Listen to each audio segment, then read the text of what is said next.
hire people, we pay people, we hire union actors as well as non-union. And I'll tell you, I don't think there's anything that makes us happier than to hire people. Oh. It's just the best feeling to know that you're able to provide some work for artists in the American theater, whether designers, actors, stage managers. It just pleases me to sign those checks. We were once told at a planning session for another festival that wouldn't people like to appear just for exposure?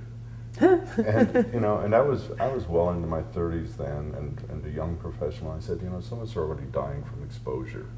The fruit basket's nice, but you got to pay people. Right. You got to pay people. It's just not moral to not.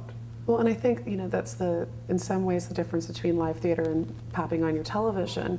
You might pay your $12 to $50 a month for your cable or something, and you kind of flip through the channel. Mm-hmm. Those people are making their money from advertising dollars. When you walk into a theater and you buy a ticket, you're making that person's paycheck and their livelihood. And it's important for people to know, I think, that their ticket pays for half of what it costs to keep those doors open. So the other half is coming from the hard work of staff that's out there, hawking the t-shirts and doing the fundraising.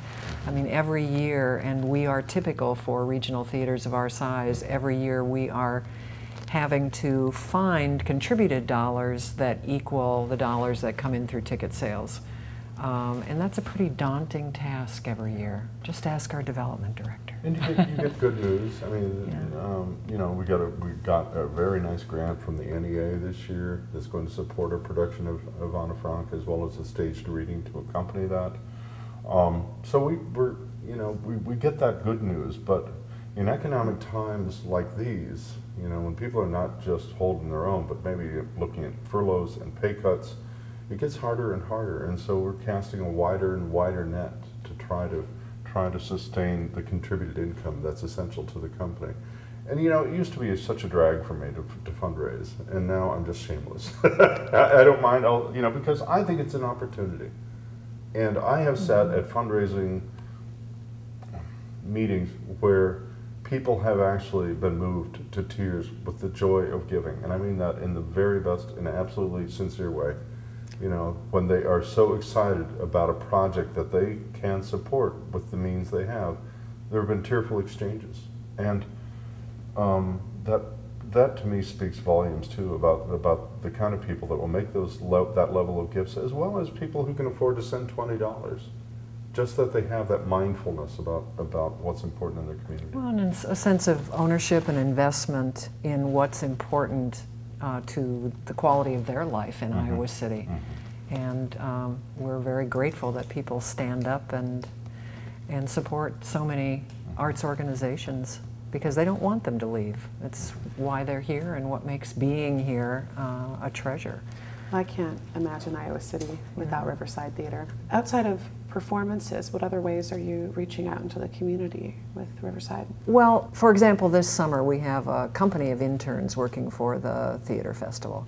And every night they do a green show prior to the main stage show that gives people a little primer on what that night's play is all about. It's a 20-minute sort of speeded up version of that night's show. And this group of actors also goes downtown and they perform it. They're going to a noon Rotary Club. They're performing for some daycares this summer. And we really love that kind of outreach that takes artists out, into the community to different places to say, hey, this is who we are, and come see our work. So there's that level of outreach. And then this fall, we're going to start a series of classes, actually, improvisation and some workshops in playwriting and other areas. I just was talking to my neighbor who was saying, I wish Riverside would do classes for improv, because seriously, just this morning he was saying this, because he thought this would be the best place to... Well, we're on it. Well, one of our artists, Martin Andrews, who just finished the grad program at Iowa, is actually staying in Iowa City and making his home here. And he's just on fire about being involved with more educational offerings, and came to us with a whole smorgasbord of ideas. And so we're collaborating with Martin, getting some things up on their feet. So stay tuned for that. We have one of our programs that a lot of people don't know about, but that we're particularly proud of is getting close to, gosh, 17, 18 years old now, is our Young People's Company. Oh, yeah. And we bring together about 20, 25 high school age students every summer to Mounted Shakespeare. And they work with a professional director and designers, the same people that work on our regular season here, to realize their vision of one of Shakespeare's plays. This summer they're doing Two Gentlemen of Verona. And we audition kids in March and April. We put together a company of about 18 or 19 actors, and then another company of 6 to 7 design interested kids. And they put this world together.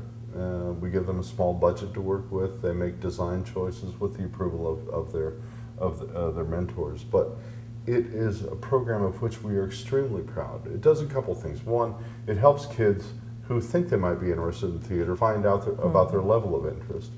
And there are kids now who are working on Broadway or working in Chicago who look back and say, I really started to learn about what it really is to be an actor at Riverside Theater. Yeah, YPC gave them permission too, because Right. sometimes they're the odd duck that they can't find a fit, you know. Right. As former odd ducks, we can relate.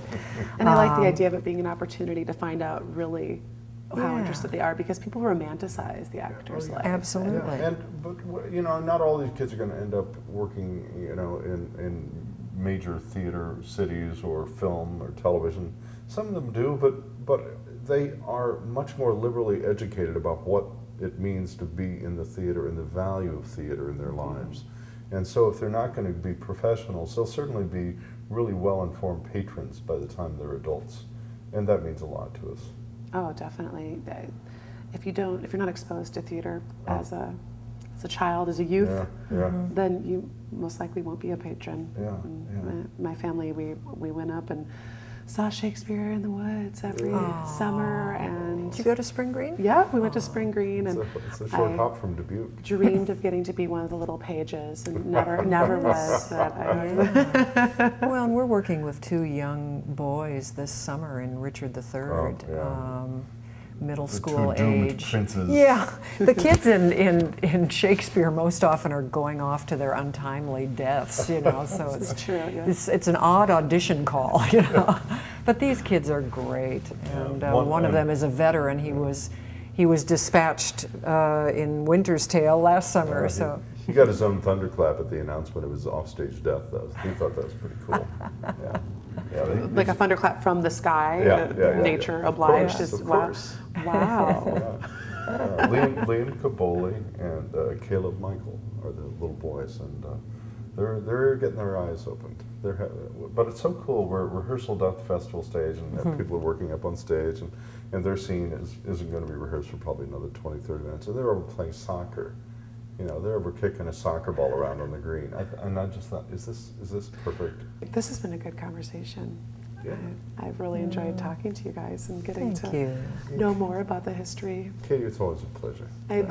I'm so thankful for Riverside and the community, and I know that the mayor really just kind of wanted us to learn more about it. So thank you so much for your time today. Thank you. It was an honor to be asked. Thank you, Regina.